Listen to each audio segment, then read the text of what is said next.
Tonight, we explore why the whole world speaks a word it does not understand.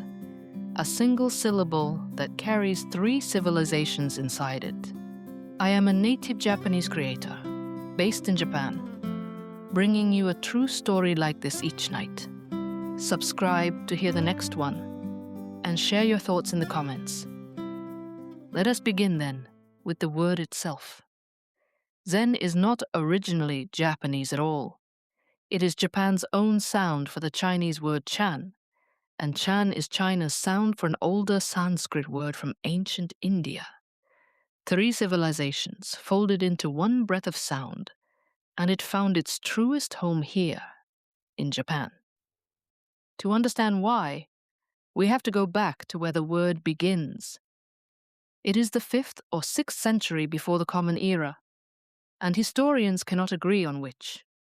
In the northeast of what is now India, a man has walked away from a palace. He has left behind a wife, a young son, a father who loved him, silk, perfume, everything a life of comfort can hold. He walks out into the world with nothing but cloth on his body, because something he cannot unsee has been disturbing him. The simple, plain, unavoidable fact that people grow old, that people grow sick, that everything, even the most beautiful things, does not last. He sits down beneath a tree. Its descendants still grow in India today, enormous canopies spreading like open hands over the ground. And he sits. He breathes. He watches the movements of his own mind with a patience that is almost impossible to imagine. And at some point, whether after hours or days, the accounts differ. Something in him loosens. He sees, or understands, or becomes the thing that the tradition would later call awakening. What he understood is something every teacher since has tried to put into words, with more failure than success. But the seed of it is this: suffering grows from grasping, from the endless effort to hold what cannot be held and push away what cannot be pushed away. And freedom comes not from getting anything new, not from improving the self, but from a simple turning of attention, from being fully, completely present to what is already here. This teaching was not yet called Zen. It was not yet called anything we would recognize. It was simply practices passed hand to hand in forests and quiet places. But even then, it was moving east. Slowly, steadily, the way water finds its way through stone. Picture the monks making that journey. The great trade roads running across Central Asia, carrying not only silk and spice, but something lighter and more powerful: ideas. The routes that the world now calls the Silk Road were not primarily roads of silk. They were roads of contact, of meeting, of one way of understanding the world coming into conversation with another, thousands of miles from where either began. The monks walked on foot, manuscripts wrapped in cloth and bound to their backs, or carried in baskets slung from shoulder poles. Through the passes of the Hindu Kush, where the air thins until each breath requires a small conscious effort, where the cold comes not gradually but all at once, where the ground is bare rock and the sky is enormous, and the nearest settlement is days behind. The altitude does something to the mind. The reduced oxygen makes thinking slower, heavier. The world becomes very simple at those heights. There is the path. There is the weight on the back. There is the next step. Everything else falls away. Perhaps that enforced simplicity was itself a preparation. Perhaps the monks who crossed those passes arrived in China having already practiced, without intending to, a version of the very teaching they were carrying, the reduction of the world to what is directly here, the next step, the breath, the cold, Some of them did not survive the crossing.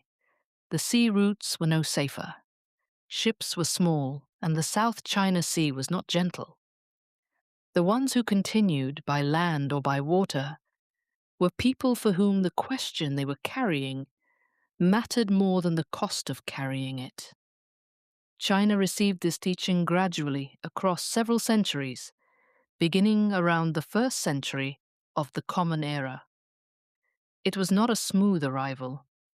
China had its own ancient traditions, thousands of years old. The teachings of Confucius, shaping how people lived with each other. The way of the Tao, with its deep feeling for the natural flow of all things, the wordless intelligence moving through the universe. Into this, the teaching from India arrived as something foreign, strange, suspicious to many. For centuries, scholars argued about whether these ideas could ever truly belong in Chinese life. And then, in the 5th century, one figure arrived who changed everything. In Japan, he is known as Daruma. His image sits on shelves in Japanese homes to this day. That round red figure with fierce wide eyes and no arms and no legs, staring out with an expression of absolute unbroken attention. Most people who keep one could not tell you his story. Tonight, you will know it.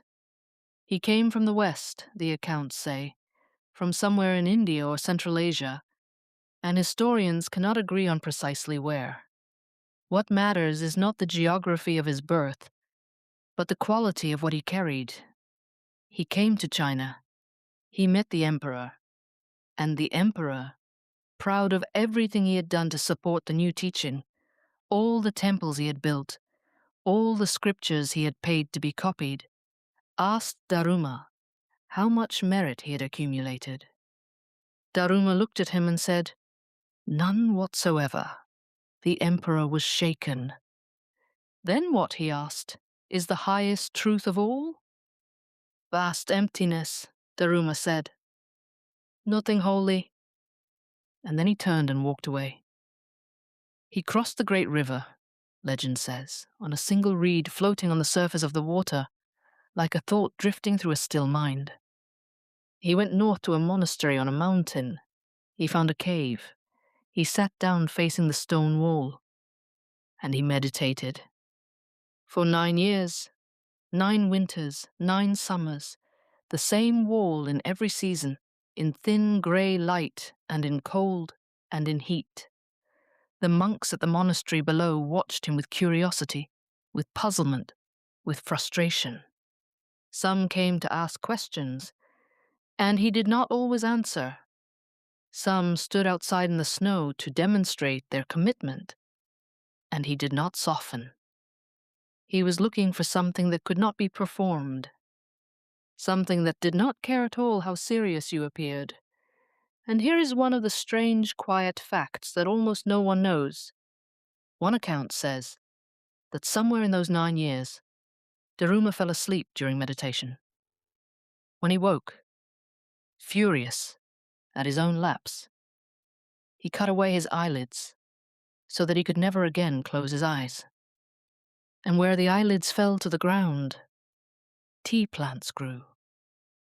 This is one of the oldest stories of how tea came to be, that it was born from the body of a meditating man, that from its very beginning, it was a substance meant to keep the human mind alert, awake, present.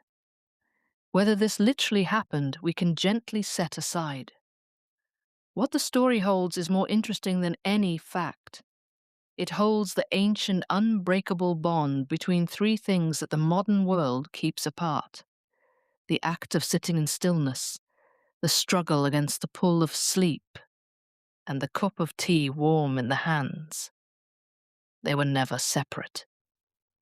In this tradition, they were always one.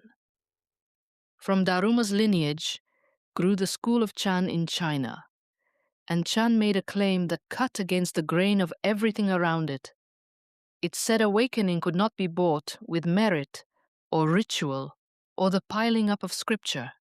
It could only be reached through direct experience, through turning attention inward, through sitting with the bare reality of one's own mind, without flinching and without decoration.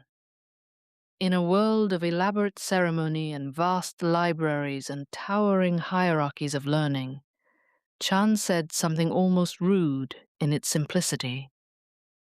Sit down. Be quiet. Look at this. The lineage moved through generations of masters, and the sixth patriarch is one of the most remarkable figures in the whole story. His name was Huineng. He was nobody, a poor young man from the south of China, barely literate, who came to a monastery to sell firewood. The abbot set him to work pounding rice in the kitchen. For months he pounded rice while the scholars studied, and the monks sat and the senior students composed elegant verses to demonstrate the depth of their understanding. When the abbot announced he would pass his transmission, the living heart of the teaching, to whoever could demonstrate their understanding in a verse, the head monk composed something beautiful about the mind as a mirror that must be polished daily, lest it collect dust. Everyone agreed it was very fine. The kitchen worker, who had to ask someone to read it aloud because he could not read himself, composed a response and asked someone to write it on the wall. It said, "There is no mirror and no dust. Where would the dust settle?" That night the abbot came secretly to the kitchen and gave Huineng the robe and the bowl, the marks of transmission, and told him to leave before dawn, because the other monks would resent what had been given to an illiterate man who pounded rice. Huineng fled south in the dark before dawn, the robe and bowl hidden under his plain clothes, moving quickly away from the monastery while the scholars slept.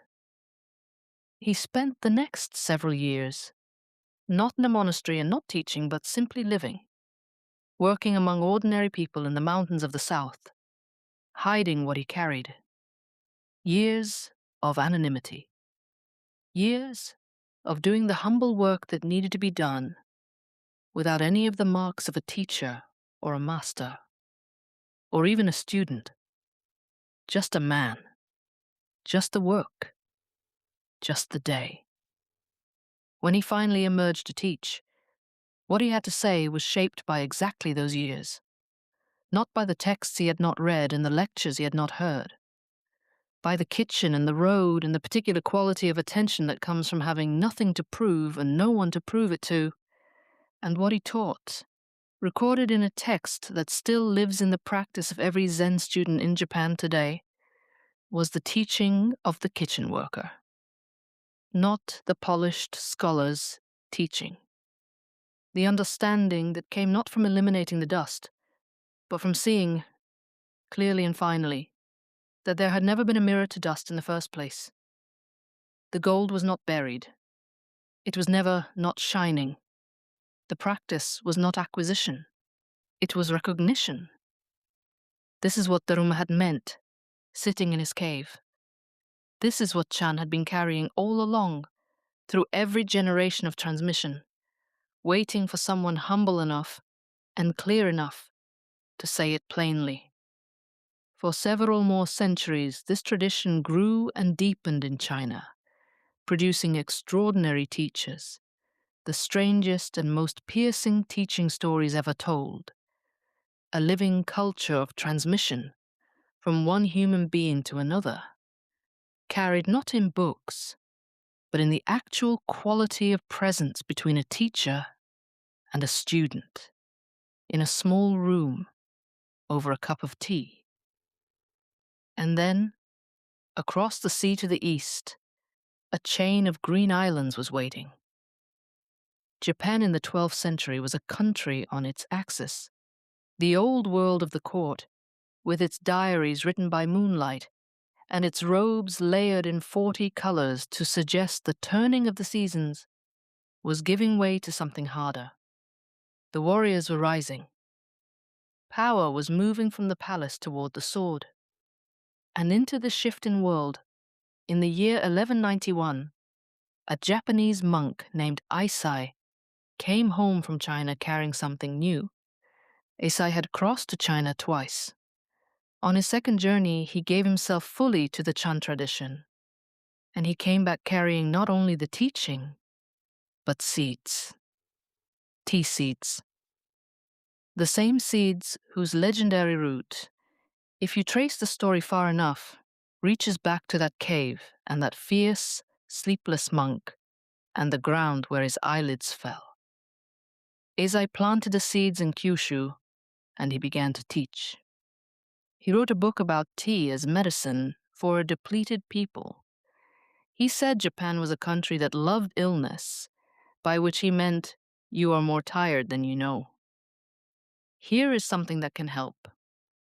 He was not wrong then, and he is not wrong now. Through Eisai came the Rinzai school of Zen, which would shape the warriors who needed to act without hesitation. Through a later master named Dogen came the Soto school, which would shape everyone who needed simply to sit. 2 methods, 1 fire, both burning in Japan to this day. Dogen is one of the most remarkable minds this country has ever produced. And outside those who study these things closely, he is far too little known. He was born in the year 1200. His mother died when he was 7 years old. It is said that at her funeral, watching the smoke from the incense rise and thin and vanish into the air above the altar, the young boy felt for the first time the truth of impermanence, the passing of all things, and that this sight planted in him the question that would drive his entire life. The question was simple to say and almost bottomless to hold. If every living being already carries the nature of awakening within them, if the gold is already there, inside us, from the beginning, then why do we need to practice at all?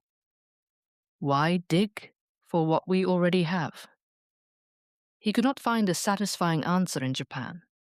The established schools of his time seemed to him to have settled into comfort and ceremony, more concerned with position and ritual than with the living question of how to actually wake up. So as a young man, he made the crossing to China, the East China Sea, in a wooden ship, planks bound together without nails, corked with hemp and pine resin. The sea between these islands and the continent is not gentle. Storms come quickly, ships were lost. To make that crossing was to place yourself entirely in the hands of something larger than yourself, and to keep going anyway. It was not unlike sitting in meditation. He spent years in China, studying, wandering, meeting teachers who were brilliant and teachers who were hollow. He grew impatient in the way that only someone who has glimpsed what they are looking for can grow impatient with those who have not. Most of the teachers he met gave him answers that did not satisfy, because they were the right answers to a different question. And then he found the one he had crossed the sea for, a master named Rujing, at a monastery on a mountain. A man of such complete sincerity, such total disregard for ceremony and reputation, that Dogen knew at once he was in the presence of someone genuinely awake. Rujing was known for walking through the meditation hall in the dark hours before dawn, and when he found a monk who had drifted into sleep, he would not scold with cruelty, but with a fierce, clear care. He would say, "You came here to find the truth. Why are you sleeping?" Studying this way is the dropping away of body and mind, and you are sleeping. The dropping away of body and mind. The phrase lodged in Dogen like a stone in still water and did not leave. Under Rujing, something in Dogen finally opened. He described it, and he was always reluctant to describe it, distrusting any account that made awakening sound like a prize collected, as exactly that. The dropping away of body and mind. The falling off of the sense that there is a fixed solid self at the center of everything. A self that must be maintained and improved and defended without end. Not a thunderclap, not a vision. Something quieter and far more complete. More like the setting down of a very heavy bag than the arrival anywhere new. He had not gone anywhere. He had simply at last stopped carrying what he had never needed to carry. He came home to Japan and began to teach. He taught first in the capital. But the capital was not interested in what he had brought back, or not in the way he was offering it. The established schools of his time had their positions, and their hierarchies, and their comfortable relationships with power, and a man who said that all of that was beside the point was not a welcome voice. Dogen did not fight this. He had not come back from China to win arguments. He had come back to transmit something that was, in his understanding, far more urgent than any argument. The direct, actual, practical question of how to be alive in the right way, moment by moment, in the middle of an ordinary life. When resistance came, as it always does to those who say the simplest things most clearly, he did not fight it. He left the capital and went north. Deep into the mountains of what is now Fukui Prefecture, where the winters are long and the snow lies heavy and the roads from the city are slow. There, in a fold of forested hills, he founded a monastery he named Eiheiji, eternal peace. He called it that not as an aspiration, but as a description. He intended to practice there, and to teach there, and to create a community in which the practice was the center of every moment of every day, not a special activity set apart from ordinary life, but the frame in which ordinary life was lived. The monastery he built in those cold mountains still stands today, more than 750 years later. It is one of the head temples of the Soto school, home to more than 100 monks at any given time, still governed by the rules and the spirit that Dogen brought back from China. Monks still wake there before 4 in the morning. They still sit facing the wall in the dark. They still eat their meals in formal silence, each bite taken with the attention that Dogen learned from the old cook at the monastery on the mountain. The line has never broken. The fire that Daruma carried from the west, that Chan carried through China, that Dogen carried back across the sea, burns still in those mountains, in the snow, in the dark before dawn, in the sound of the wake bell that is rung in that valley every morning for more than 7.5 centuries. And Dogen did something else that tells you everything about the shape of this practice. He wrote with great seriousness about the work of the kitchen. He had met in China an old monk who served as the cook of a monastery, and the meeting had struck him to the core. He had assumed, as a young student assumes, that the important work was the meditation and the study, and that cooking was a lesser task for lesser hands. The old cook taught him otherwise. He taught him that to prepare a meal with full attention, to wash each grain of rice as though it mattered because it does, to tend the fire, to care for the body of the community through food. This was not a distraction from the practice. It was the practice. There is no higher work and no lower work. There is only the question of whether you are fully present to the work in front of you. Dogen carried that lesson home and wrote it down in a short text that reads, even now, like a guide to how a whole life might be lived. And the idea it holds, that the most ordinary act, done with complete attention, is already the thing all the practice is pointing toward, has traveled far beyond any monastery wall. People who have never heard the name Dogen now speak of bringing full attention to the simplest daily acts, to cooking, to walking, to washing, as though it were a new idea. It is not a new idea. It is 800 years old, and it was written by a monk in the cold mountains of Japan, who learned it from an old cook he met on the other side of the sea. So let us stay with the practice itself for a while, because the practice is where everything that has been said so far becomes real. In the monastery at Eiheiji, the wake bell rings at 4 in the morning. In winter, this means waking into a cold that is not gradual. It is immediate and total. The breath is visible in the dark. The floor is cold through the socks. And within minutes, you are in the meditation hall, seated on your cushion, facing the wall. The hall is long and dim.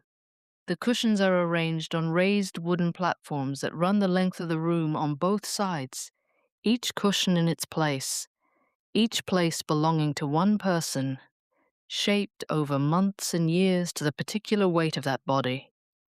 The bell rings to begin, and the sitting starts. What happens in the body over the first few minutes is worth knowing, because it is the opposite of what most people expect. The body does not settle immediately. It argues. The knee announces that it is uncomfortable. The back asks for an adjustment. Some perfectly ordinary itch declares itself the most urgent thing in the room. The mind, suddenly given no task, does what minds do when they are not occupied. It goes everywhere. It revisits the conversation from yesterday. It rehearses the one that has not happened yet. It constructs elaborate plans for problems that may never arise. This is not failure. This is simply what the untrained mind looks like from the inside when it is finally quiet enough for you to hear it. The instruction is not to stop these thoughts. The effort to stop thinking is itself only more thinking, and an exhausting kind. The instruction is simpler and harder. Notice the thought, not with alarm, not with judgment, not with the frustrated sigh of someone who has failed again. Simply notice it. The way you might notice a cloud moving through a wide sky. The sky does not fight the clouds. It does not hold them or push them away. It simply remains, unchanged, while the clouds move through. The practice of zazen is, in some sense, the practice of becoming the sky. And return to the breath, to the body sitting here, on this cushion, in this room, at this moment, again and again. There is a moment in the breath that deserves particular attention, because it is where the practice lives most directly. It is not the in-breath, with its expansion and arrival. It is not the out-breath, with its release and departure. It is the pause at the bottom of the out-breath, the moment after the breath has gone all the way out, before the next in-breath has decided to begin. This pause lasts perhaps a second. In some moments of deep sitting, it stretches a little longer, and in that pause, something unusual happens. The body is neither breathing in nor breathing out. It is simply present, not going anywhere, not doing anything, just resting, with the particular completeness of something that has finished one thing and has not yet begun the next. The masters have said, for many centuries, that this pause is the closest thing in ordinary physical experience to the state the whole practice is pointing toward. Not the in-breath, with all its energy and intention. Not the out-breath with all its release and letting go. The pause between. The space that is neither arriving nor departing. The gap that contains nothing except this. The bare fact of being alive. Right now. In this body. At this moment. With nowhere else to go. Most of us never notice this pause. We are already moving toward the next breath before the previous one has fully left. We are already planning the next moment before this one has fully arrived. The practice of zazen is the practice of being willing to rest in the gap. Not forever, just for the duration of this one pause, this one breath, this one return. Again and again and again. Without frustration, without congratulating yourself when it goes well, without despairing when you lose the thread entirely and surface from a thought that has taken you somewhere far away from this room and this cushion. Just notice and return. Notice and return. Each return is complete in itself. Each return is, in Dogen's understanding, the enactment of awakening, not a step towards something. The thing itself, in miniature, each time. Past that initial restlessness, something begins to shift. The body, finding that its complaints are being noticed but not acted upon, begins to release them. The spine, which was being held upright through effort, finds its own balance. The jaw lets go of a tension you did not know it was carrying. The muscles around the eyes soften.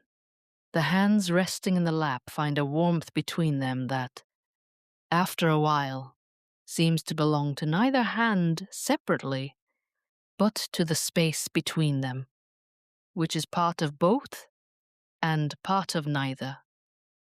The breath, which was shallow and a little fast, becomes slower without any instruction to do so. The body knows how to do this. It was always going to do this. It only needed you to stop interfering. And the mind. The traffic of thought begins to thin, not because it has been forced away, but because thoughts, not being fed, gradually lose their urgency. They arise, and they pass. They arise and they pass. And in the intervals between them, something very quiet becomes perceptible. Not a thing you have made, more like a clearing that was always there, that you had simply never been still enough to reach. There is a moment in long sitting that is hard to describe without sounding as though you are describing something extraordinary. It is not extraordinary. It is quite ordinary. It is what the room feels like when you stop trying to make it feel like anything. The wall is still the wall. The floor is still the floor. The sounds from outside are still themselves. Nothing has changed. And yet the quality of your relationship to all of it has shifted. The wall is no longer something being observed by a separate self who stands at the center of the room, making judgments about it. It is simply here, and you are simply here, and the distinction between the observer and the observed has become, for this moment, less absolute than it usually feels. This is shikantaza, just sitting, Dogen's word, not sitting towards something, not sitting in order to achieve something later, sitting that is already, in itself, complete. Sitting that is not a means to an end, but the end itself, enacted again and again, in the dark before dawn, in the cold, with no audience, and no reward other than the quality of being fully, undividedly here. The monks at Eiheiji do this every morning, have done it every morning for more than 750 years, and when you sit with the breath tonight, in the dark of this room, you are doing the same thing.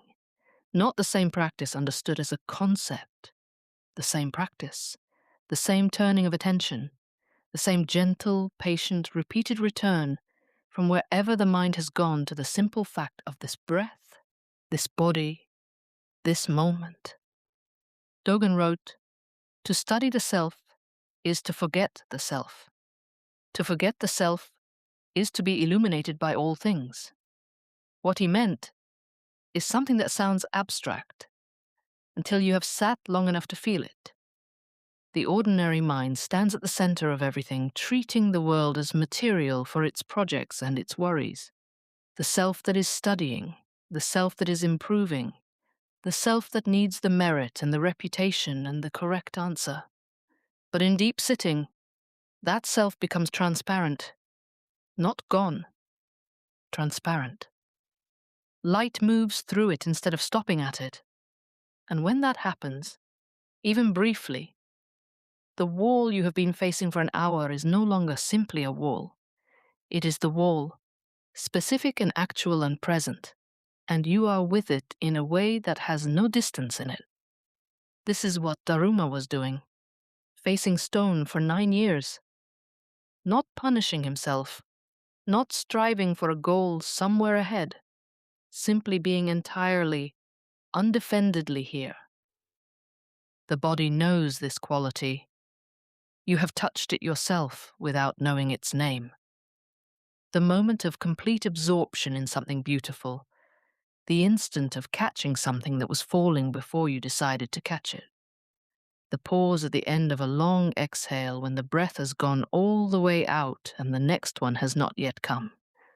And in that pause there is nothing to manage, nothing to do, only the room and the night and the simple fact of being alive in it. Zen is the cultivation of that quality, the making of it not an occasional accident, but a way of meeting every moment of an ordinary life. That is what 8 centuries of practice in Japan have been pointing at, not a special state reserved for the few, the ordinary ground that was always here beneath the noise. Dogen wrote in one of his most celebrated essays something that sounds at first like a riddle. To study the way, he wrote, is to study the self. To study the self is to forget the self. To forget the self is to be illuminated by all things. What he meant, as far as anyone can say what Dogen meant, since he was not a writer who made things easy, is this. The ordinary mind studies everything else as a way of avoiding the simple fact of its own experience. The Zen mind turns attention toward that experience directly. And when it does, when the study of the self is sustained long enough, and with enough honesty, something loosens. The self becomes not absent, but lighter, transparent. Light can move through it instead of stopping at it. And when that happens, the room you're sitting in, the wall you are facing, the sound of the wind outside the hall, stops being a backdrop to the story of yourself and becomes simply what it is. Present. Real. Here. To be illuminated by all things. Not to illuminate them with the force of your understanding, to let them illuminate you, to open outward rather than always drawing inward. The wall is not less than a wall. The gravel is not less than gravel. They are exactly what they are, which is to say they are extraordinary, which is to say they are enough. This is what 8 centuries of practice in Japan have been pointing at, from Eiheiji in the snowy north to Ryoanji in the heart of Kyoto, from the tea room where the kettle breathes like wind in the pines, to the dojo where the bow is held in the fullness of the moment before the shot releases itself. The pointing has never stopped. The practice has never broken. And what it points at has not changed, because it is not a thing that changes.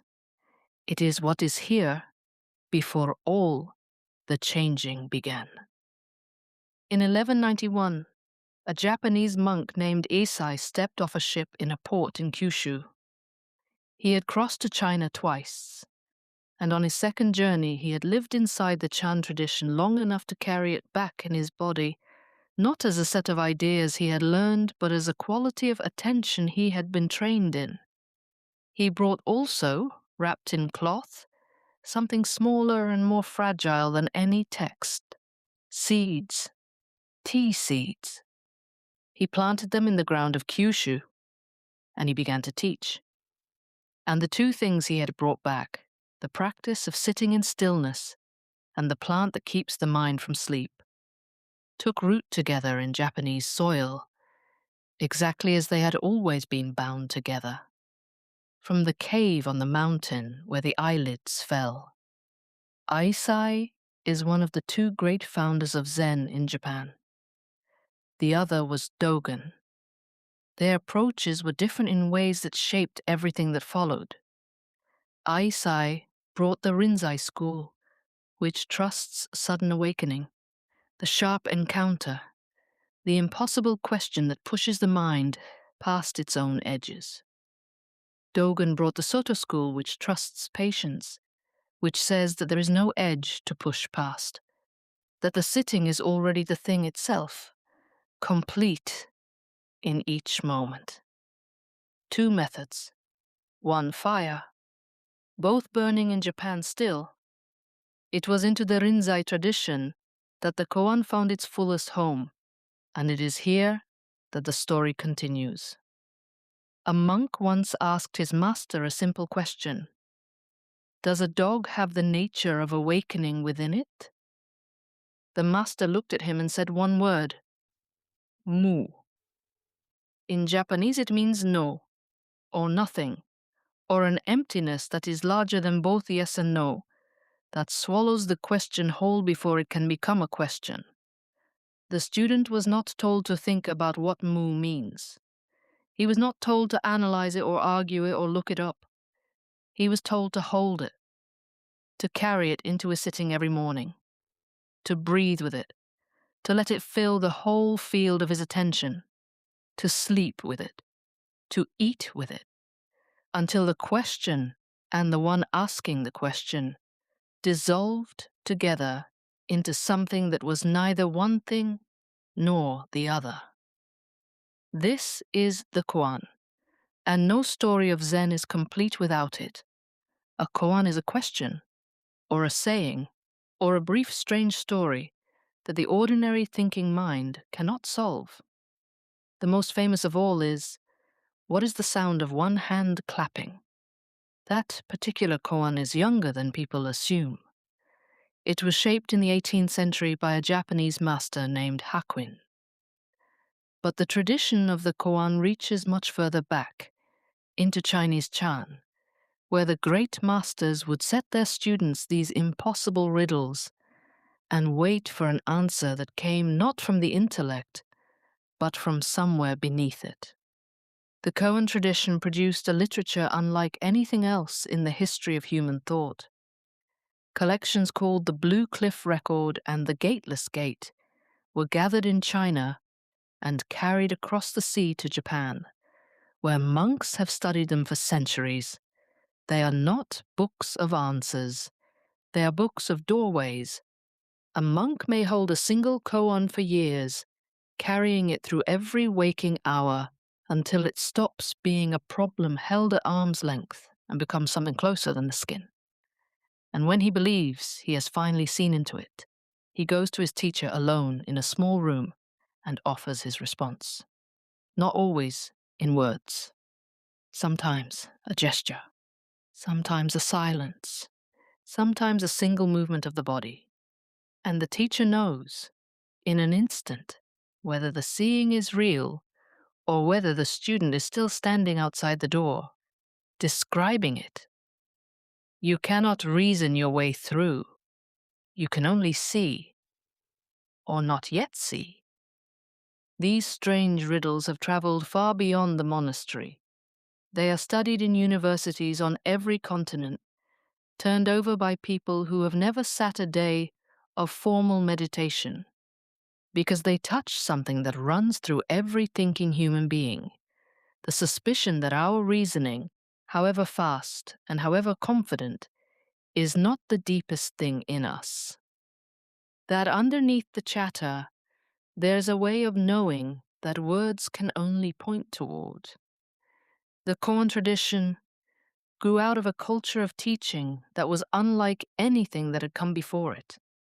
The great masters of the Tang dynasty in China, who lived in the 7th, 8th, and 9th centuries, and whose stories form the core of the koan literature, were famous for methods that were, to say the least, unexpected. A student would arrive at a master's hall and ask the deepest question he could formulate, the question he had traveled weeks on foot to ask. What is the nature of awakening?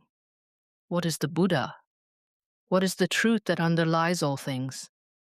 And the master might respond by striking him, by shouting, by holding up a finger, by walking away without a word. These were not performances of eccentricity, they were surgical. Each response was aimed at exactly the place where the particular student was stuck, which was almost always the place where the student was most certain. The certainty was the block. The certainty that awakening was a concept to be understood, rather than a quality of presence to be inhabited.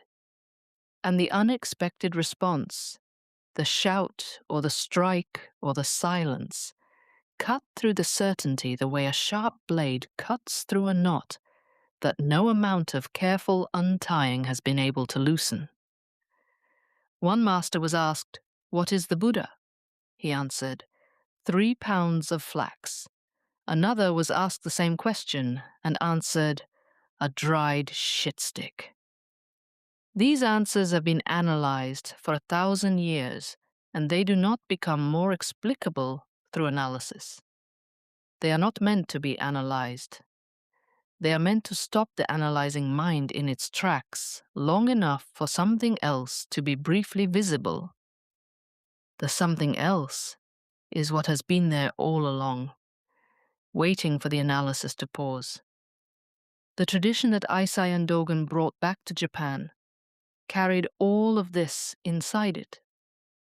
The stories of the Tang masters, the culture of the face-to-face encounter, the understanding that the living transmission could not be written down, only passed between two people in a room, in the moment when one of them was ready to receive it. Let us stay with Mu for a moment, because it is worth understanding what it actually means to carry a koan, not as a description, but as an experience.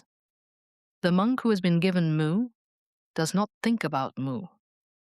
He does not form theories about it. He does not look it up or argue about it with other monks.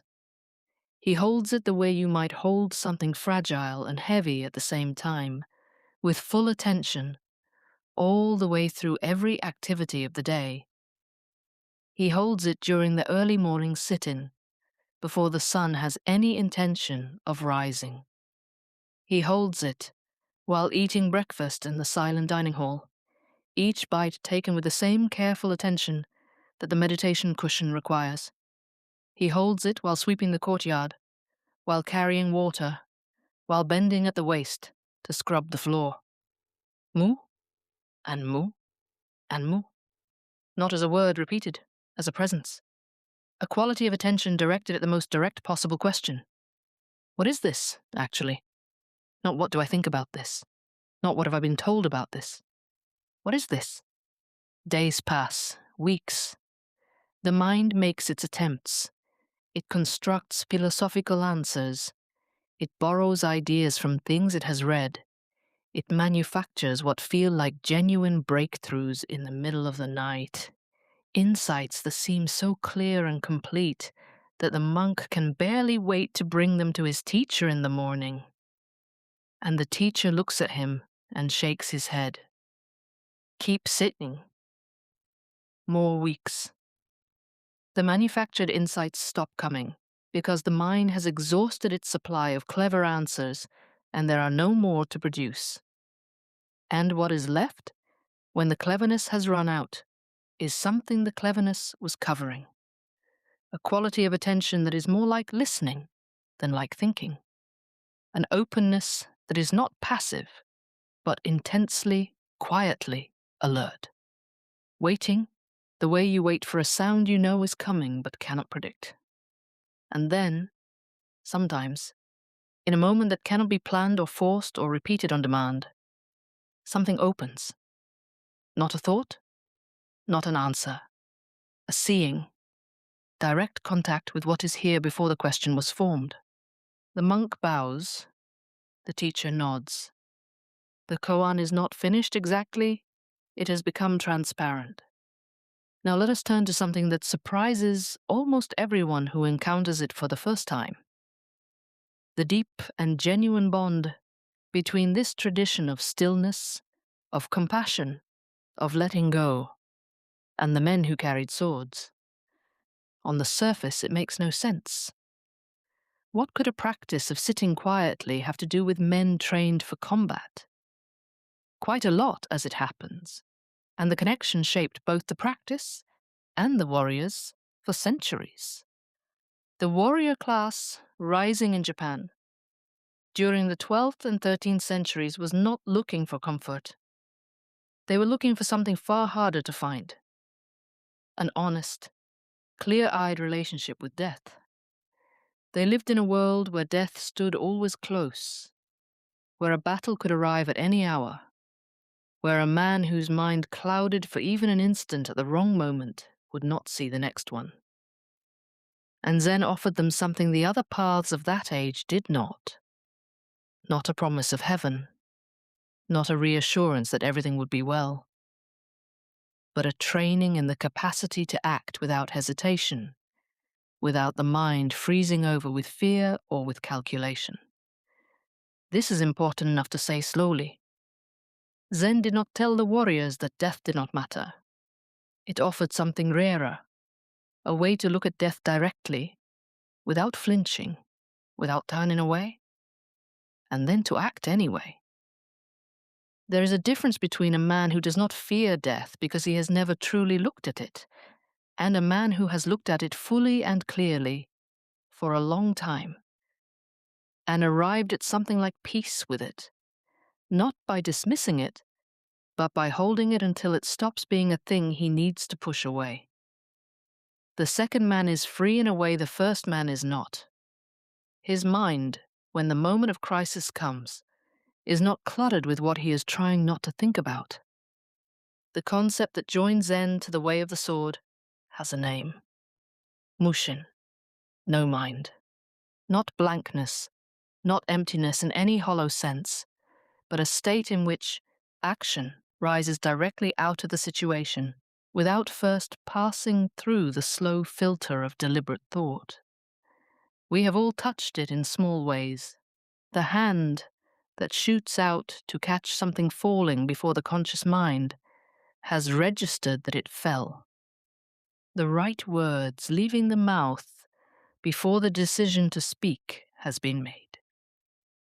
Mushin is the cultivation of that quality, not as a lucky accident, but as a stable, dependable way of meeting the world. The great swordsman Miyamoto Musashi, who lived in the 17th century and who fought by his own account more than 60 duels without a single defeat, wrote in his famous text on strategy about exactly this quality of mind. The mind that is fixed nowhere. The mind that moves like water, present everywhere precisely because it clings to nothing. Musashi fought his first recorded duel at the age of 13. He spent his early life moving through Japan, testing himself against the finest swordsmen of the age, and he was not beaten. Not once. He was not beaten because he was the strongest, though he was strong. He was not beaten because he was the fastest, though he was fast. He was not beaten because he had memorized more techniques than anyone else. He was not beaten because his mind was, in the moment of contest, completely empty of the need to win. A mind that needs to win has already given the contest away. It is thinking about the outcome while the opponent is thinking about now. And the one who is thinking about now wins. And then, near the end of his life, having proven everything a man could prove with a blade, Musashi withdrew. He went into a cave called Reigando on the island of Kyushu, and there, in the dark and the quiet, he sat and he wrote. Not another manual of technique, something more like what Dogen had written in a different language, from a different angle, pointing at the same thing. He wrote about strategy in a way that has nothing to do with swords and everything to do with how a mind meets reality without the distortion of its own preferences. He called it the way of the warrior, but what he was describing was the dropping away of body and mind. The book he wrote in that cave has been read in dozens of languages and studied by people who have never touched a sword, because it is, finally, about the same thing Dogen was writing about in his cold mountain monastery, the same thing Daruma was sitting with in his cave, the same thing the monk carries in the koan of Mu. The mind that is fully, freely, completely here. This meeting between stillness and combat raises real questions, serious moral ones, about a tradition devoted to compassion and to the refusal to harm, taken up by men whose work was the taking of life. Those questions were not lost on the masters of that age, and they do not resolve easily. What we can say is this. The quality of mind that Zen trained was not simply useful in combat. It was valuable in every other moment of the day. Into the difficult conversation. Into the receiving of news that cannot be changed. Into the patient, sustained attention that any serious work demands. The warriors who came to the Zen halls and stayed were not only better fighters. The tradition suggests they were, at least sometimes, more honest, more present, less trapped inside the story of themselves. And what they practiced did not stay contained within the walls of the dojo. It traveled. This is the inheritance that lives in every Japanese martial art to this day. The bow before and after practice, the acknowledgement of the other person as a being worthy of respect regardless of what is about to happen between you.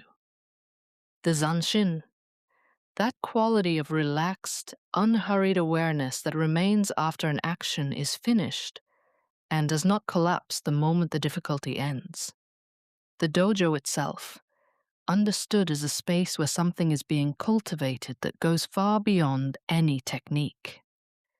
These things have traveled outward from Japan, in the bodies of the people who practice these arts, carried to halls and cities on every continent, the teaching moving through the body the way it was always meant to move, not as an idea explained, but as a practice lived year by year in the bowing and the standing and the returning to the beginning.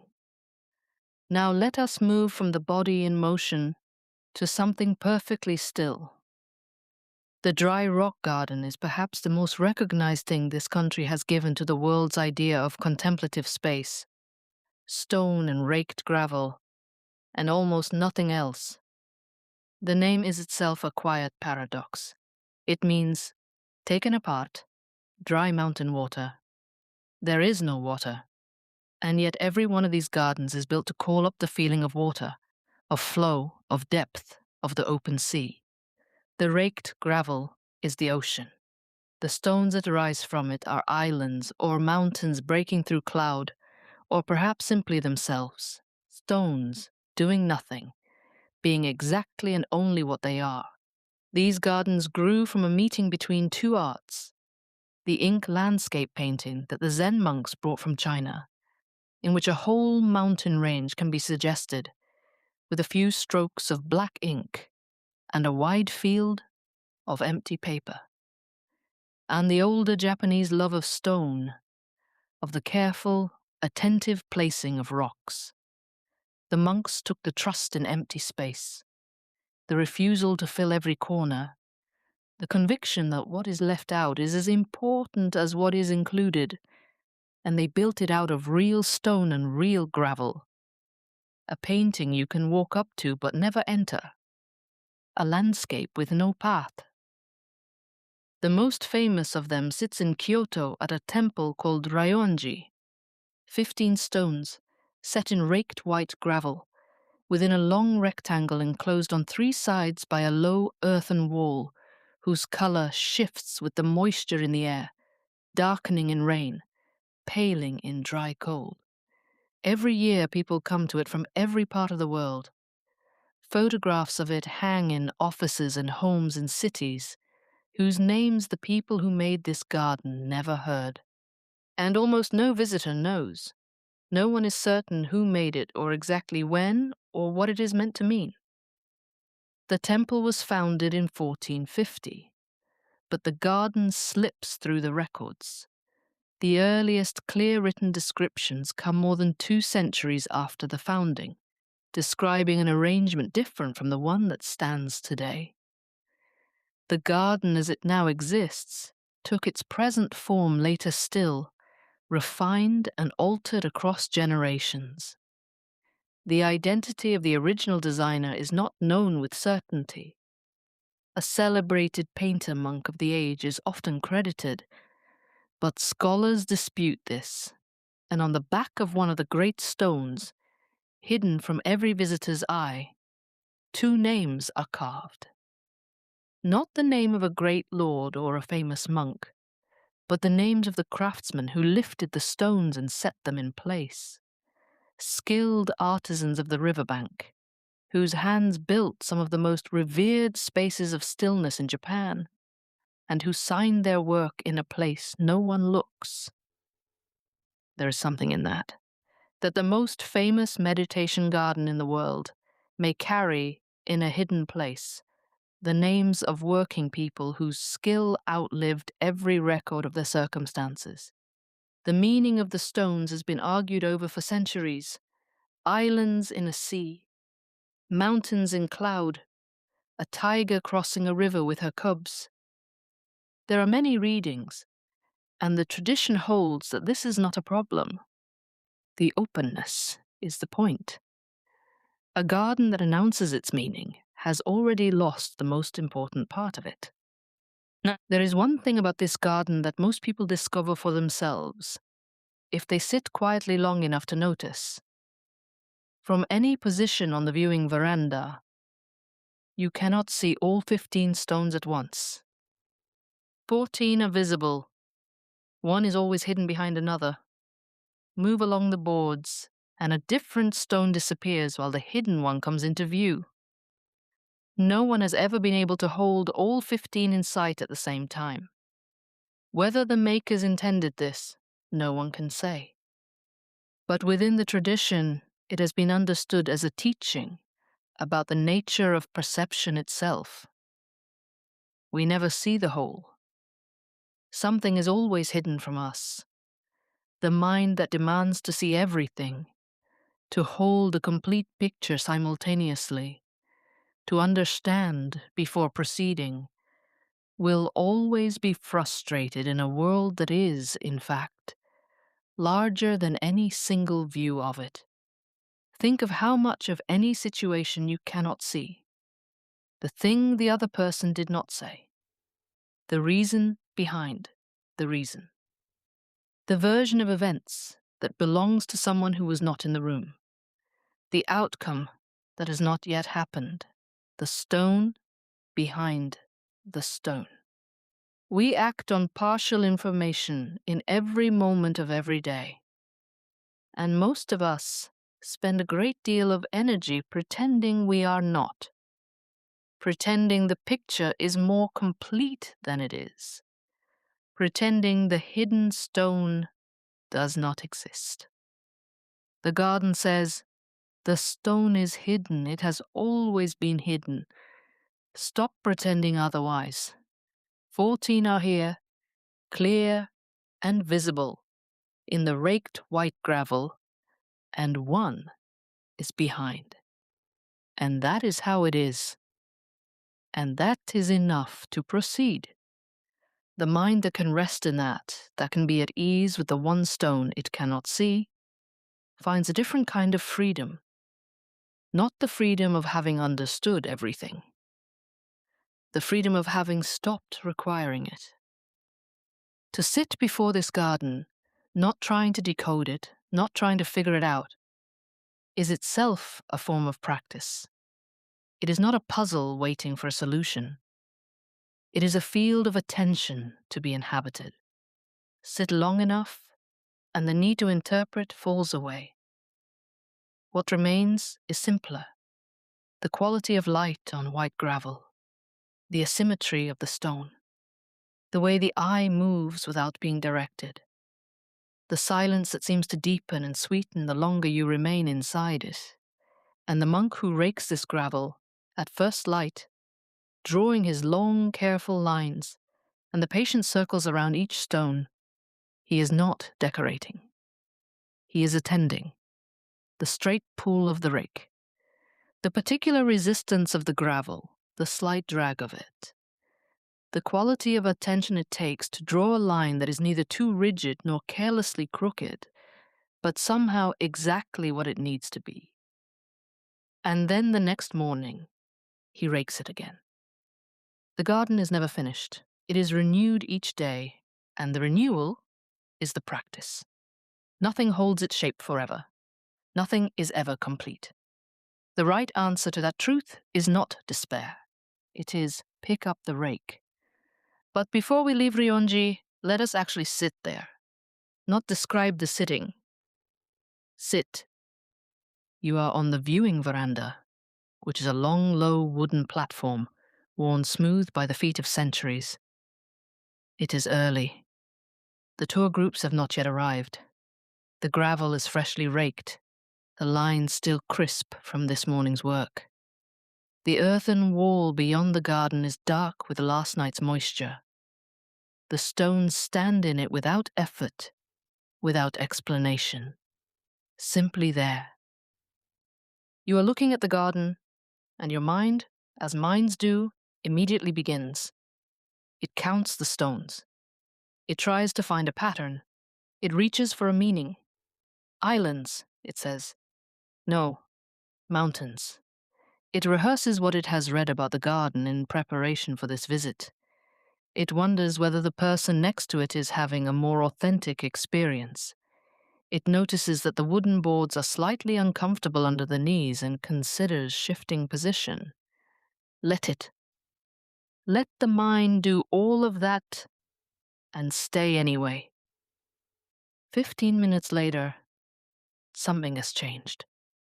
Not because you did anything. The mind has simply run out of its first round of commentary and has not yet generated the next one.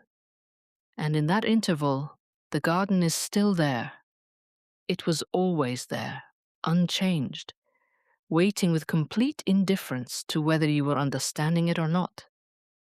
The white gravel does something in the light that a photograph does not capture.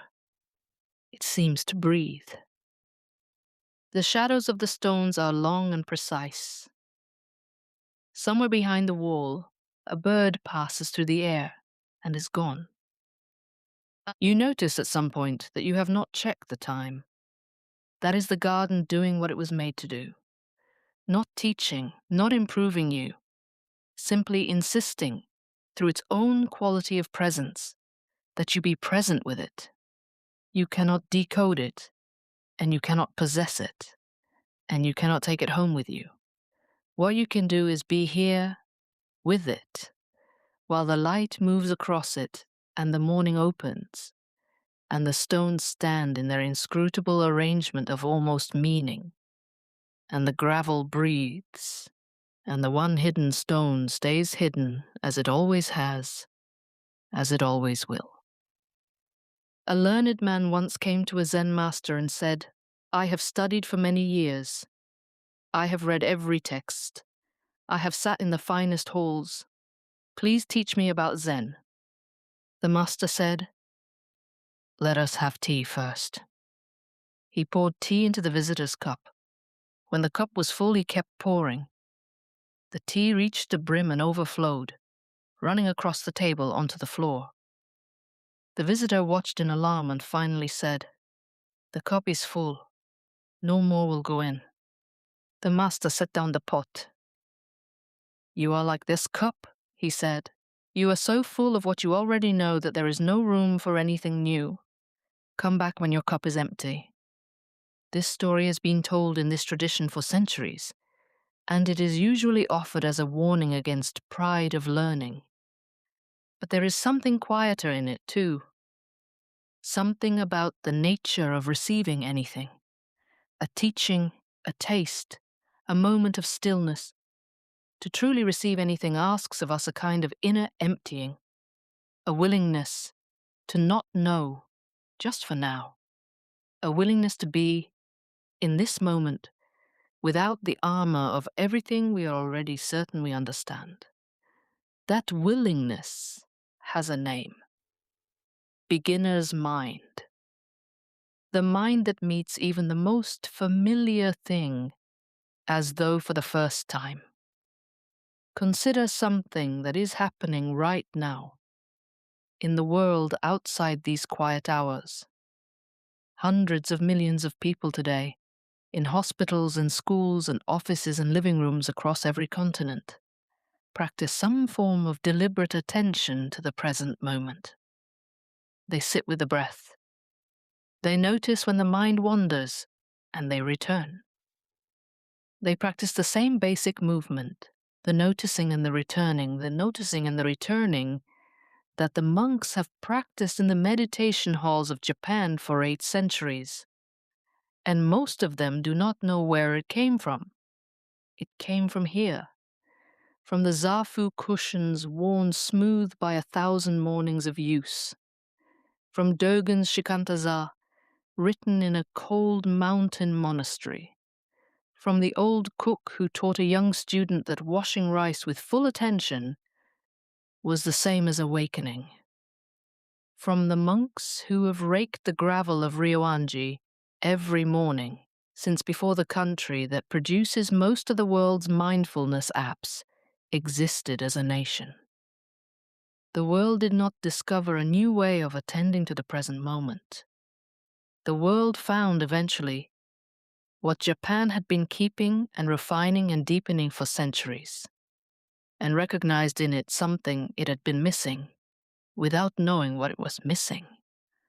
And it found that this thing was exactly what was needed.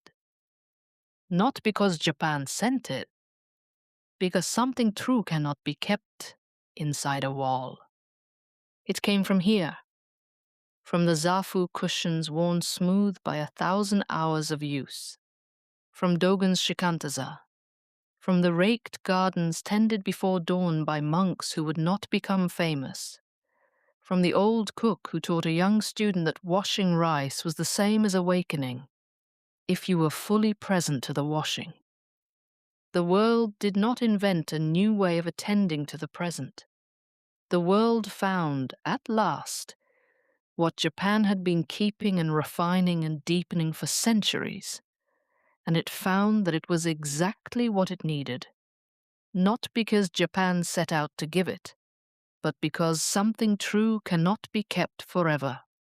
Truth moves, the way water moves, through any wall eventually. Now let us speak of the arts that Zen shaped, because it shaped almost everything. Japan has always had a particular feeling for impermanence, for the beauty of a thing precisely because it will not last. It is the feeling at the close of a beautiful meal, when the dishes are cleared and the candles are low. The feeling at the turn of autumn when the air changes overnight and you cannot quite remember the last warm day. The feeling when something you love is ending and you cannot stop it, and the inability to stop it is part of what makes you love it. That sensitivity was already present in this culture long before Zen arrived.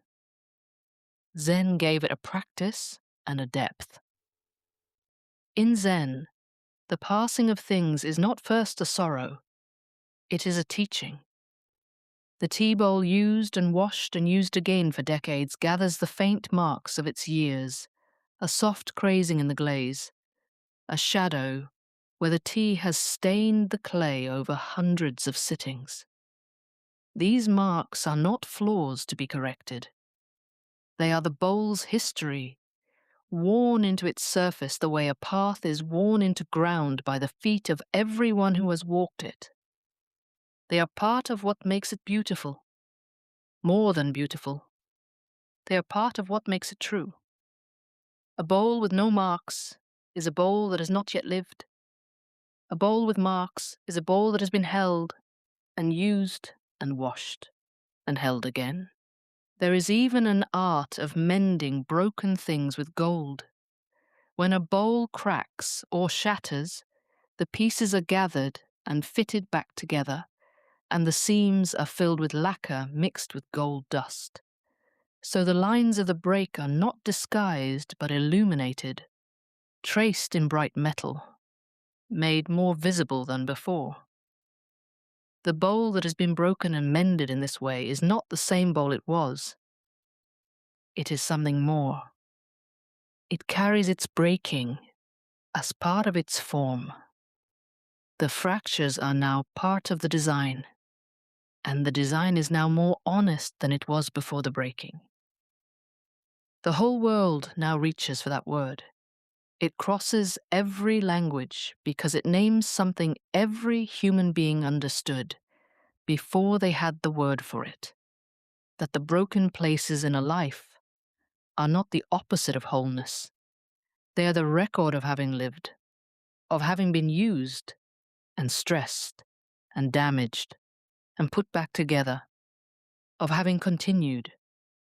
And Japan gave that understanding a form and a name and a beautiful visible practice, so that the truth of it could be held and passed from hand to hand. There is also what this tradition calls ma, the interval, the pause, the space that is not absence, but a fullness of a different kind. The silence between two notes in music, without which the notes are not music but only sound. The empty ground in an ink painting, which is not where the painting is absent but where the painting breathes. The pause in a conversation before the answer comes, which is not empty, but full of the weight of what is about to be said. Ma is the thing that gives everything else its shape. Without the emptiness between the stones in the garden, the stones are not arranged. They are simply stones. The emptiness is structural. The silence is load-bearing. This, too, has traveled outward from Japan, carried in the hands of architects and musicians and designers who felt it and tried to bring it back to places where spaces are always full and silences are always being filled, and who understood, when they felt it, that something they had been missing had a name. The tea ceremony was shaped by Zen from its earliest stages. The great tea master of the 16th century, who brought this art to what many consider its highest expression, was himself a student of this way. His sense of beauty rested in the plain, the worn, the slightly irregular, the humble. A tea bowl that is not quite round, a single flower in a length of bamboo, and nothing beside it. A room so small that a great lord and a kitchen worker must enter through the same low door, in the same bow, leaving everything that separates them outside.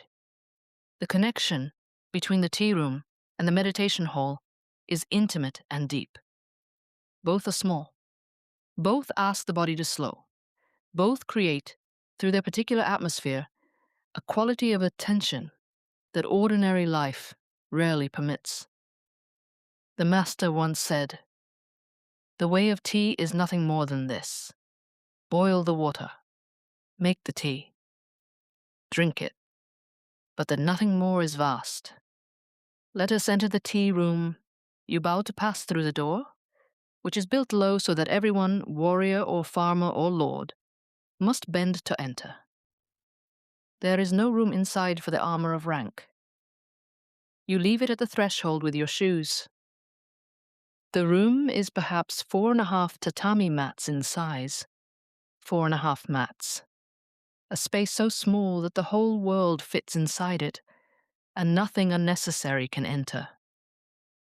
In the alcove, a single scroll hangs. One flower stands in a bamboo vase, cut this morning, not because it is the most beautiful flower that could have been chosen, but because it is the right flower for this hour of this season, placed here by hands that thought about nothing else while placing it.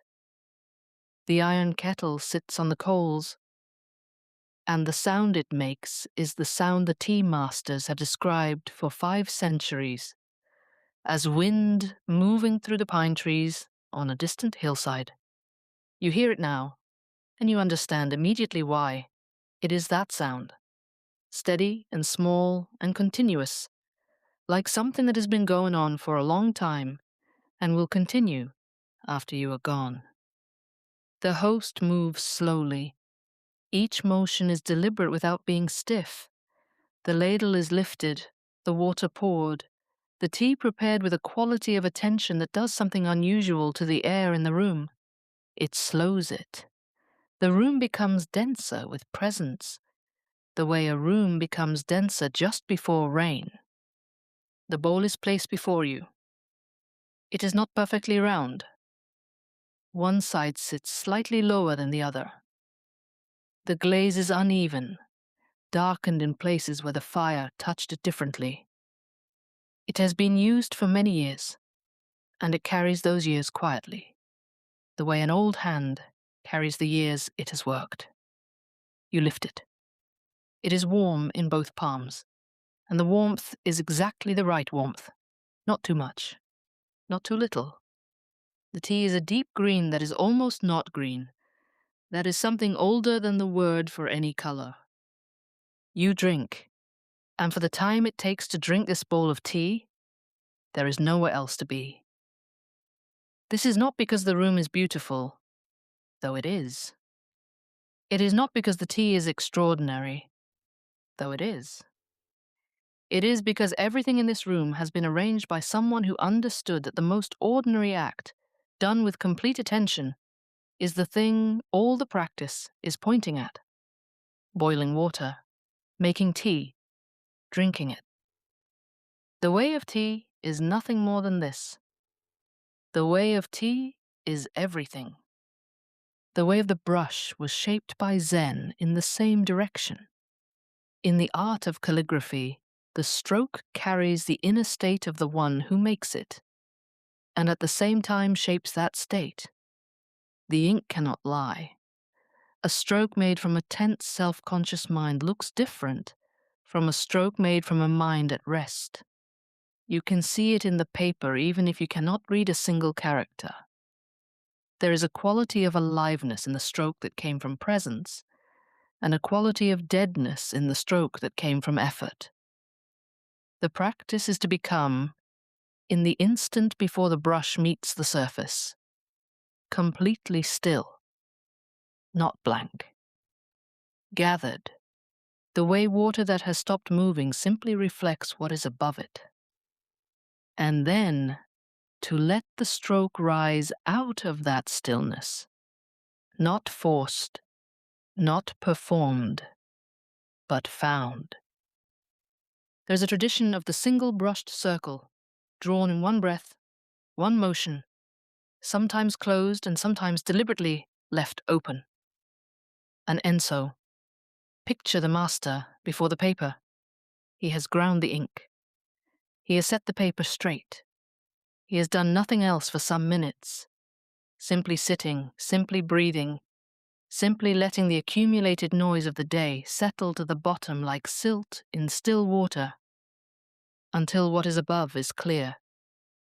And then, without deciding, the brush moves. One arc, one breath, done. The circle is not perfect. It was never meant to be perfect. Perfection would make it a performance. What it is instead is true, and you can feel the difference, even across centuries. even in a photograph of a photograph. Something passed into that stroke that a camera cannot capture. The presence of the one who made it, undivided, unhurried, completely there. The way of the bow carries the same teaching into a different form. The aim of the archer is not first of all to strike the target. Its aim is a state in which the archer and the bow and the arrow and the target are no longer experienced as separate things arranged in space, but as one movement that has not yet unfolded. The teachers speak of a moment when the archer does not release the arrow, but waits, fully drawn and completely still inside the drawing, until the release happens from somewhere deeper than the choosing will. Not a decision, a happening. The shot releases itself. The arrow is already gone before the mind registers that it went. Whether it strikes the center or not is, in the truest sense, beside the point. Something moved from the right place. That is the point. The swordsman, the calligrapher, the tea master, the archer. They are all practicing the same thing, in different materials, in different rooms, in different centuries. The mind that has stopped fighting itself. The mind that has put down the project of becoming someone different from what it already is, and has become for this one moment exactly what it is. The blade, and the brush, and the ladle, and the bow are all expressions of the same quality. The quality the whole tradition has been pointing at, from the cave on the mountain, through 8 centuries of extraordinary, patient, painstaking Japanese refinement, to this room, to this breath, to right now. Now let us return to the man who said, "Is that so?" Hakuin was born in 1686, near the foot of the mountain whose silhouette the entire world recognizes. He was a frightened child in certain ways, and a fierce one in others, and the combination drove him into a monastery at the age of 15, in search of something he could not yet name. He found it, or thought he found it many times, and each time it turned out to be something smaller than what he had thought. He practiced with a ferocity that nearly destroyed him. In his mid-20s, he collapsed into a state his teachers could not explain, and the doctors of his time could not treat. His mind would not stop moving. His body would not rest. He could not sit in meditation without a sensation of fire in his legs and ice in his head.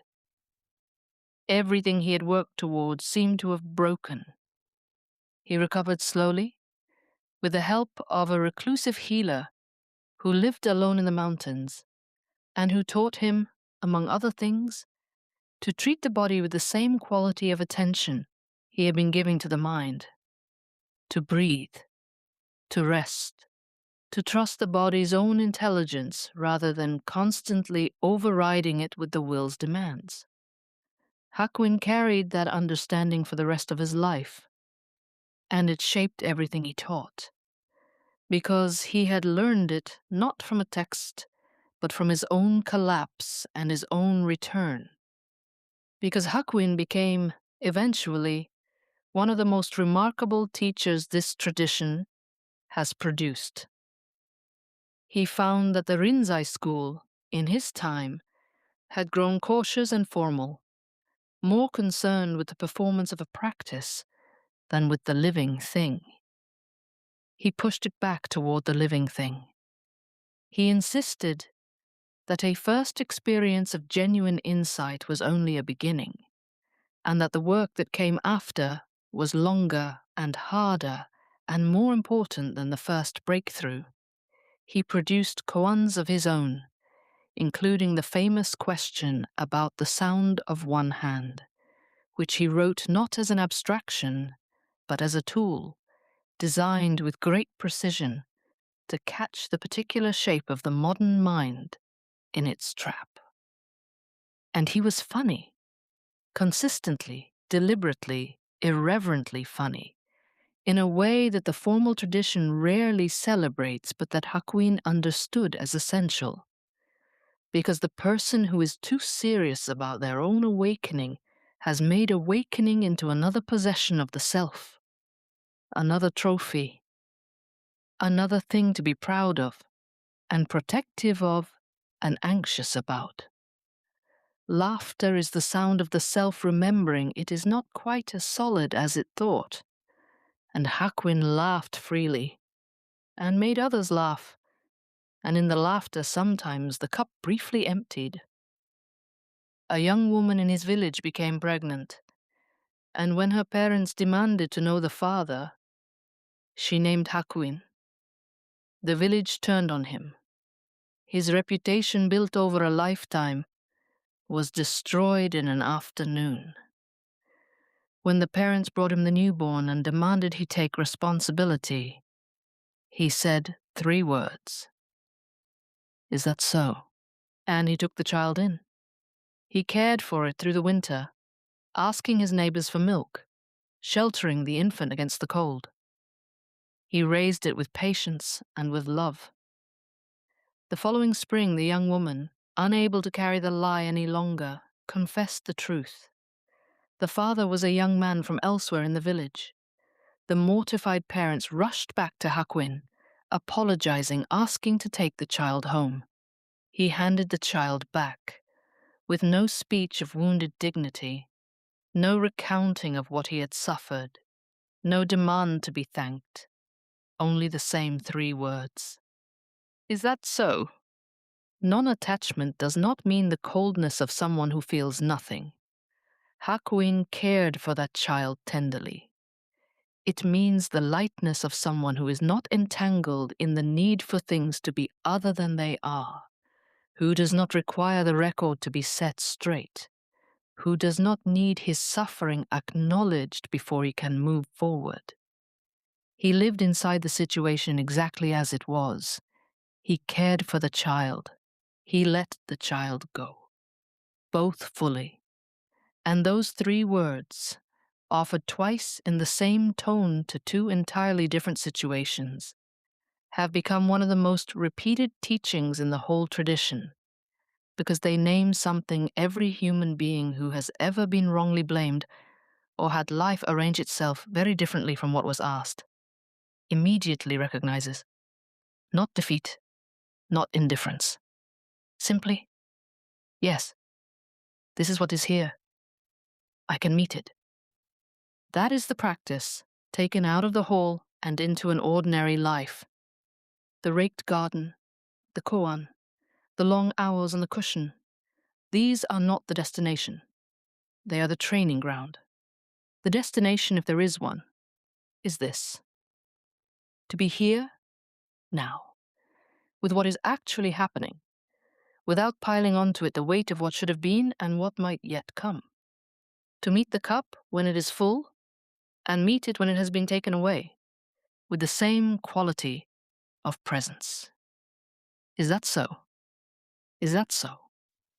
Tonight, in the quiet of this hour, you do not need to practice anything.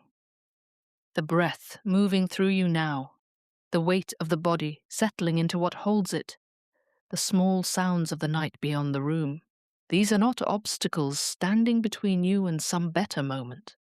They are the moment. This is it. This is the thing. All the sitting, and all the teaching, and all the raking of gravel has been pointing towards for 2,000 years, across 3 civilizations, to this room, to this breath, to you. There is something that happens in the minutes before sleep that the tradition of Zen has always paid close attention to. The grip of the ordinary mind loosens. The thoughts become less linear. The connections between one thought and the next grow softer, less insistent. Images arise without the usual logic assembling them into a story.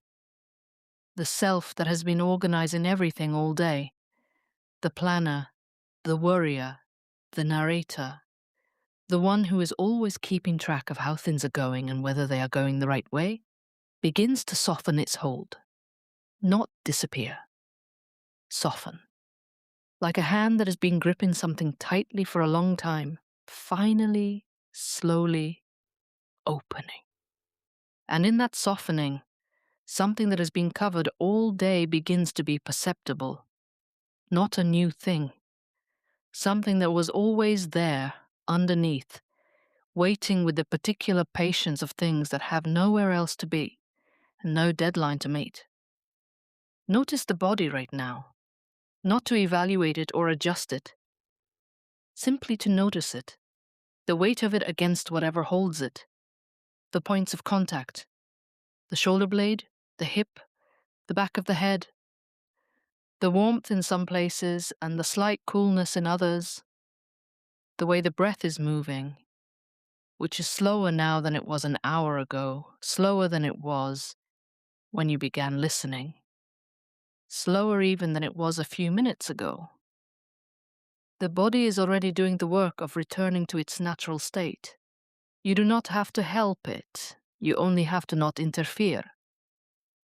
The tradition calls this original place Honshin, the original mind, the mind before the story began, before the name and the history and the long accumulated case you have been building for yourself, mostly without knowing you were building it. This mind was there when you were very young, and the world was simply warmth and color and sound, before it had been sorted into categories of safe and frightening and boring and important. It is there now. It was there this morning, for the few seconds after you woke up, before the day assembled itself into its familiar shape. It is there, in the pause at the bottom of the out-breath, that small and often unnoticed suspension where everything has gone out and nothing has yet come back. You do not have to find it. It is already here. You only have to, for a little while, stop covering it with the next thought, and the thought after that, and the thought after that. Dogen wrote, in one of his most treasured passages, to study the self is to forget the self. To forget the self is to be illuminated by all things. What he meant is something that sounds abstract, but lies very close, closer than thought. The ordinary mind stands at the center of everything, treating the world as material for its projects and its worries. The open mind receives. It lets itself be shaped by what is here, rather than immediately reshaping it into something else. The garden looks at you as much as you look at it. The breath that moves through you now is not yours alone. You did not make it. It made you moment by moment in a process that began before your memory reaches. That breath is the atmosphere of this whole planet, moving in and out of every living thing, the great shared lung of the world. You are breathing with the moss on the stones in the garden, with the cedars around the monastery, with the monk who will rise before dawn and rake the gravel again, his breath visible in the cold air, his mind clean and quiet, and simply here. You do not need to understand any of that tonight. You can simply lie here and let the night illuminate you, gently, the way moonlight comes through a paper screen, without asking anything in return. Somewhere in a monastery garden, a monk is raking gravel in the darkness before dawn.